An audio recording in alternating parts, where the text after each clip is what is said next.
मेरा नाम सायरा है। ये कहानी आज से 4 साल पुरानी है। जब मैं कॉलेज से फारिग हुई थी और यूनिवर्सिटी में दाखिला लिया था, मैं नहायत ही शरीफ लड़की थी और शुरू ही से पढ़ाई में मगन रही। मैंने 10वीं जमात तक तो अपने गांव में ही तालीम हासिल की, लेकिन इसके बाद यूनिवर्सिटी के लिए भाई ने बताया कि आसपास कोई भी अच्छी यूनिवर्सिटी नहीं है। तुम्हें अच्छी तालीम के लिए गाँव से बाहर शहर जाना पड़ेगा और वहाँ पढ़ना होगा। मेरे घर वालों ने कभी भी मुझ पर कोई रोक टोक नहीं की थी। इस तरह भाई मुझे शहर लेकर आए और मेरा एडमिशन शहर की सबसे अच्छी यूनिवर्सिटी में करवाया। मेरा रोज़ घर जाना मुश्किल था, इसलिए भाई ने मुझे यूनिवर्सिटी के करीब एक हॉस्टल ले दिया। जिस दिन मैं पहले दिन यूनिवर्सिटी गई तो मैं हैरान सी हो गई, क्योंकि ऐसा आज़ादाना माहौल मैंने अपनी ज़िंदगी में कभी नहीं देखा था। मैं शुरू से गाँव में ही पढ़ी थी और मुझे लगा कि बिल्कुल वैसा ही माहौल होगा, लेकिन यहाँ आकर तो मेरे पैरों तले ज़मीन निकल गई। मुझे ये तो मालूम था कि लड़कियाँ और लड़के साथ पढ़ाई करते हैं। मैंने सोचा इसमें कौन सी बड़ी बात है, लेकिन हकीकत तो कुछ और ही थी। यहाँ तो कोई ऐसी लड़की ना थी जिसका कोई बॉयफ्रेंड ना हो। इस बात ने मुझे बहुत तंग किया। यूनिवर्सिटी में जितनी भी लड़कियाँ पढ़ने के लिए आती थीं, इन सब ने तकरीबन घटिया किस्म का लिबास पहना होता। मैं अबाया पहनकर जाया करती थी, जिस पर मेरा बहुत मजाक भी बनाया जाता। मैंने कभी भी इसको दिल पर नहीं लिया। मेरे बैच की लड़कियां मुझसे कहती थी कि तुम आज़ाद हो, खूबसूरत हो, तो फिर ये अबाया पहनने की क्या ज़रूरत। मैं इनको हमेशा ये कहकर जवाब दिया करती थी कि मैं नहीं चाहती कि कभी भी किसी नामहरम शख्स की नज़र मुझ पर पड़े। हमारी क्लास का एक लड़का जिसका नाम अहमद था, वो एक अमीर बाप की बिगड़ी हुई औलाद था। सब लड़कियां इसकी दीवानी थी। वो बहुत ही बदतमीज़ किस्म का इंसान था। हर किसी से तकब्बुर भरे लहजे में बात करता था। मैं क्लास में किसी से बात नहीं करती थी, सिर्फ अपने काम से काम रखती। इसी दौरान हमें एक प्रोजेक्ट मिला और हमारी टीम बनाई गई। मुझे अहमद का पार्टनर बनाया गया। हमने साइंस प्रोजेक्ट पर काम किया। इस दौरान मैं और अहमद बहुत अच्छे दोस्त बन गए। हम एक दूसरे के साथ बहुत सा वक्त गुजारते और न जाने कब मैं अहमद की मोहब्बत में मुब्तला हो गई और मुझे पता भी न चला। मैं चाहती थी कि अहमद मेरे लिए वही महसूस करे जो मैं करती हूँ, लेकिन अहमद इस बात से बेखबर था और वो कुछ और ही चाहता था। वो शायद मेरी मोहब्बत का मजाक बनाना चाहता था। एक रात इसने मुझे अपने फार्म हाउस पर बुलाया। मैं बहुत खुश थी कि शायद आज अहमद अपने दिल की बात मुझसे करेगा। मैं जब फार्म हाउस पर पहुंची तो एक कैंडल लाइट डिनर मेरे लिए सजा हुआ था। मुझे लगा कि अहमद आज अपनी मोहब्बत का इजहार करेगा, लेकिन अहमद तो किसी और ही दुनिया में जी रहा था। खैर, हमने खाना खाया। अब रात बहुत हो चुकी थी। मैं ये सोच रही थी कि अहमद ने मुझे अभी तक कुछ नहीं कहा। अब रात काफ़ी हो चुकी थी, इसलिए मैंने सोचा कि अब घर ही जाना मुनासिब है। मैंने अहमद को कहा कि तुम मुझे घर छोड़ आओ। तुम्हें मालूम है कि मैं इतनी देर रात बाहर नहीं रहती, लेकिन अहमद ने कोई जवाब ना दिया। मैंने अपना पर्स उठाया और जब जाने लगी थी तो अहमद ने कस के मेरा हाथ पकड़ लिया और कहने लगा, तुम कहाँ जा रही हो। मैंने कहा, अहमद ये कैसी हरकत है। मैंने पहली दफ़ा अहमद का ये अंदाज देखा था। इससे पहले इसने मेरे साथ कभी ऐसा नहीं किया था। अहमद ने मुझे एक तरफ धकेल दिया। जब इसने ऐसा किया तो मैं समझ गई कि इसके दिल में क्या है। मुझे बहुत दुख हुआ कि मैं क्या सोच कर आई थी, मगर हकीकत तो बिल्कुल जुदा थी। मैंने अपने कदम आगे बढ़ाए तो मैंने एक जोरदार थप्पड़ इसके मुंह पर रसीद कर दिया और हॉस्टल वापस चली गई। मैंने कभी सपने में भी नहीं सोचा था कि ऐसा भी हो सकता। खैर, मैं सुबह यूनिवर्सिटी जाने की तैयारी करने लगी। जब मैं पहुंची तो अहमद मामूल की तरह मेरे साथ वाली कुर्सी पर बैठा हुआ था।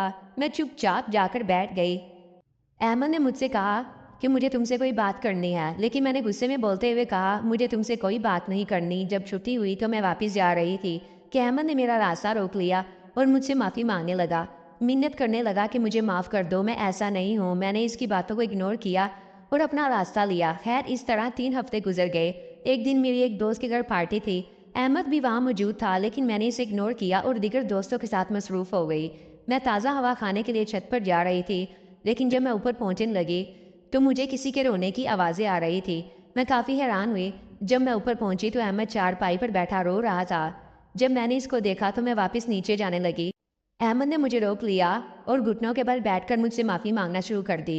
इसकी आंखों में मुझे पछतावा महसूस हो रहा था। मुझसे मिन्नत कर रहा था कि मैं ऐसा नहीं हूँ, मैं तुम्हारी मोहब्बत में दीवाना हो चुका हूँ। ये 3 हफ्ते मेरे लिए बहुत ही अजियत में गुजरे हैं। मैंने अहमद जैसे नापरे शख्स को पहली बार किसी के सामने इस तरह रोते हुए देखा। मैं भी इससे मोहब्बत करती थी, लेकिन मैंने कोई जवाब न दिया और चुपचाप वापस आ गई। अगले दिन मुझे यूनिवर्सिटी में जाना था, इसलिए मैं जल्दी चली गई। मैं काफ़ी थक चुकी थी, इसलिए मैं जाते साथ ही सो गई। सुबह जब मैं यूनिवर्सिटी पहुंची तो अहमद यूनिवर्सिटी नहीं आया था।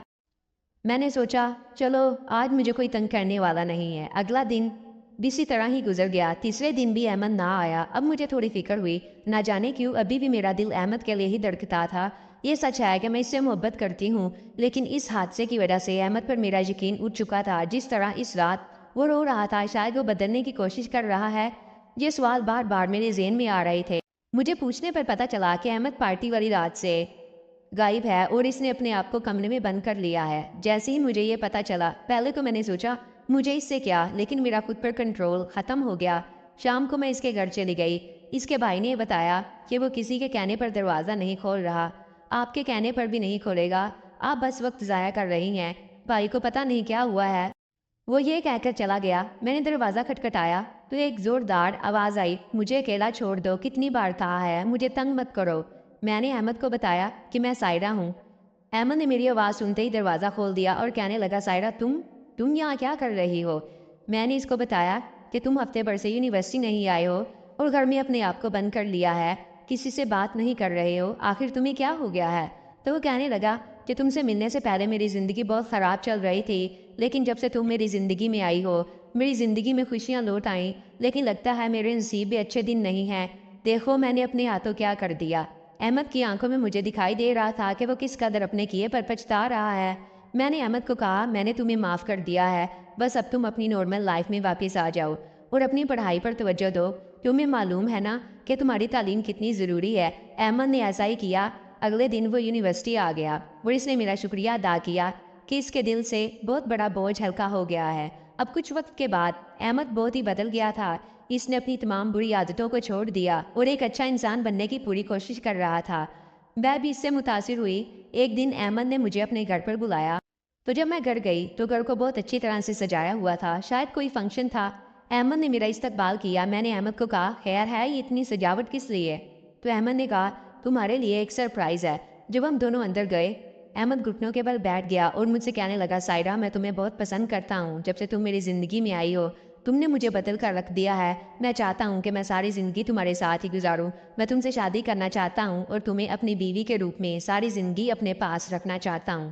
पहले तो मैं काफ़ी परेशान हुई क्योंकि इतना सब कुछ अचानक मेरे लिए, क्योंकि मैं अभी अहमद से मोहब्बत करती थी और अहमद ने खुद को मेरे लिए बदल दिया था, इसलिए मैं इनकार ना कर सकी और मैंने हाँ कर दी।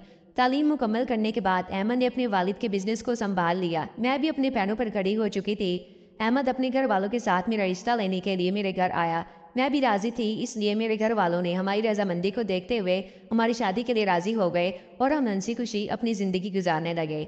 मैंने अहमद को माफ़ करके सही किया या गलत, अपनी राय ज़रूर बताएं। आपको अगर मेरी वीडियोज़ अच्छी लगती हैं तो लाइक ज़रूर कीजिएगा। मुझे कमेंट करके बताएं कि आपको मेरी स्टोरीज़ पसंद आ रही हैं।